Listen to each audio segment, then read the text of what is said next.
आज बीए द्वितीय वर्ष में द्वितीय प्रश्न पत्र आपका भारतीय राज्य व्यवस्था है, जिसके अंतर्गत आप सभी के लिए बहुत ही महत्वपूर्ण विषय संविधान द्वारा प्रदत्त मूल अधिकारों के बारे में आपसे चर्चा करेंगे।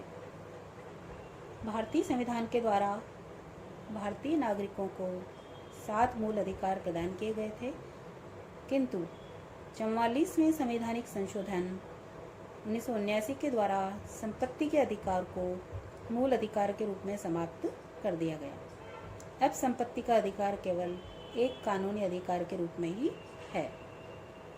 परिणामतया मूल अधिकारों की संख्या अब 6 रह गई है। ये मूल अधिकार हैं: पहला, समानता का अधिकार; दूसरा, स्वतंत्रता का अधिकार; तीसरा, शोषण के विरुद्ध अधिकार; चौथा, धार्मिक स्वतंत्रता का अधिकार; पांचवा, संस्कृति तथा शिक्षा संबंधी अधिकार; और अंत में छठा, संवैधानिक उपचारों का अधिकार। अगर हम पहले अधिकार समानता के अधिकार की बात करें, जो कि भारतीय संविधान के अनुच्छेद 14 से लेकर 18 में दिया गया है, तो समानता का अधिकार प्रजातंत्र का आधार स्तंभ है। अतः भारतीय संविधान के द्वारा सभी व्यक्तियों को कानून के बराबर समानता, राज्य के अधीन नौकरियों में समान अवसर और सामाजिक समानता प्रदान की गई है। समानता की स्थापना के लिए उपाधियों का भी निषेध किया गया है। कानून के समक्ष समानता अनुच्छेद 14 में दी गई है, जिसके अनुसार भारत के राज्य क्षेत्र में राज्य किसी भी व्यक्ति को कानून के समक्ष समानता या कानून के समान संरक्षण से वंचित नहीं करेगा। इसके बाद आती है धर्म, नस्ल, जाति, लिंग या जन्म स्थान के आधार पर भेदभाव का निषेध। अनुच्छेद 15 में ये व्यवस्था की गई है कि राज्य के द्वारा धर्म, मूल वंश, जाति, लिंग, जन्म स्थान आदि के आधार पर नागरिकों के प्रति जीवन के किसी भी क्षेत्र में भेदभाव नहीं किया जाएगा। अनुच्छेद 16 में जिस समानता की बात की गई है, उसमें ये कहा गया है कि राज्य के अधीन नौकरियों का समान अवसर होगा।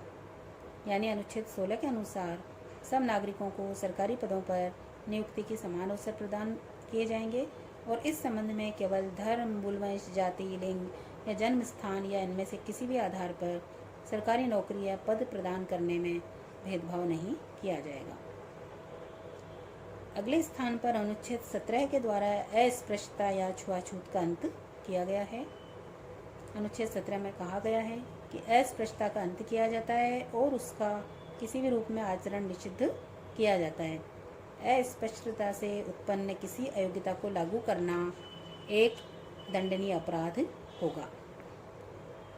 अनुच्छेद 18 में उपाधियों का निषेध किया गया है। ब्रिटिश शासनकाल में संपत्ति आदि के आधार पर उपाधियां दी जाती थी, जो सामाजिक जीवन में भेदभाव उत्पन्न करती थी। अतः नवीन संविधान में इनका निषेध कर दिया गया है। अनुच्छेद 18 में हमारे यहाँ ये व्यवस्था की गई है कि सेना अथवा विद्या संबंधी उपाधियों के अलावा राज्य अन्य कोई उपाधियां प्रदान नहीं कर सकता।